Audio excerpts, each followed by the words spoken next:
വെറും രാഷ്ട്രീയം മാത്രം പറഞ്ഞ് നമ്മൾ മുന്നോട്ട് പോകരുത്.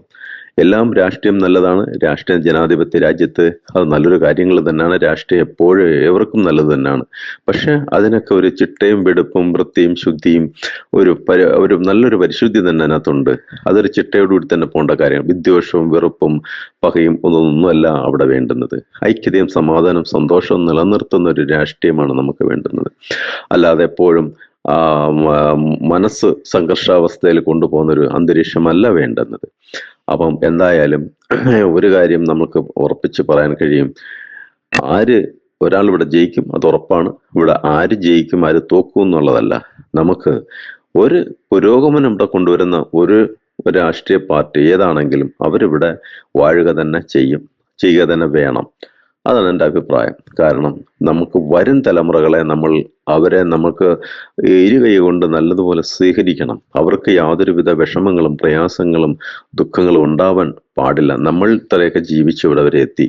അപ്പൊ അതുകൊണ്ട് സന്തോഷപരമായ അന്തരീക്ഷങ്ങൾ ഇനി വരാൻ പോകുന്ന കേരള ഇലക്ഷന് അതിശക്തമായ തീപാറും പ്രകടനങ്ങളായിരിക്കും 3 കൂട്ടരും നടത്താൻ പോകുന്നത്.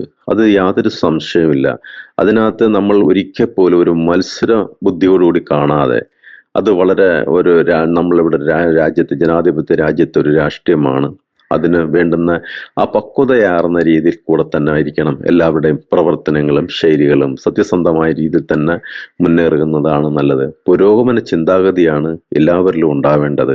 അവനവന്റെ കാര്യങ്ങൾ മാത്രം നോക്കാതിരിക്കുക. മറ്റു സാധുക്കളെയും തൊഴിൽ ഇല്ലാതെ ജീവിക്കുന്ന എത്രയോ യുവാക്കൾ ഇവിടെ ഉണ്ട്, പഠിച്ചിട്ടും തൊഴിൽ കിട്ടാതെ. അപ്പം ഇവരെല്ലാം കണക്കിലെടുത്ത് വേണ്ടുന്ന പുരോഗമനങ്ങൾ ചിന്താഗതികൾ ഉണ്ടാക്കിയെടുക്കുക. IT മേഖലയിലൊക്കെ എന്തെല്ലാം വ്യത്യസ്തമായ എന്തെല്ലാം കാര്യങ്ങൾ ഇവിടെ നമുക്ക് നടപ്പിലാക്കാൻ കഴിയും. എന്തെല്ലാം കാര്യങ്ങൾ ഇവിടെ ഉണ്ട്. എത്രയോ തരിശു ഭൂമികൾ കിടക്കുന്നു. എത്രയോ തരിശു ഭൂമികൾ വെറും പ്രയോജനമില്ലാതെ കിടക്കുന്നു. ഇവയെല്ലാം സർക്കാരിന് അല്ലെങ്കിൽ വ്യക്തികൾക്ക് ഏറ്റെടുത്ത് അത് നല്ലൊരു രീതിയാക്കി ഒരു ഫാക്ടറി പോലെ ആക്കി അല്ലെങ്കിൽ ഒരു കൃഷി വ്യവസ്ഥകൾ ഉണ്ടാക്കി അതിനെ മാറ്റാം. എത്രയോ പേർക്ക് അവിടെ തൊഴിൽ കിട്ടും. അവർക്ക് ഗവേഷണം നടത്താനുള്ള സംവിധാനങ്ങൾ ഒരുക്കുക. അങ്ങനെ ഒരുപാട് കാര്യങ്ങൾ ചെയ്യാവുന്നത് ഇതൊക്കെ ഉള്ളൂ. നല്ല വിദ്യാഭ്യാസങ്ങൾ കൊടുക്കുക.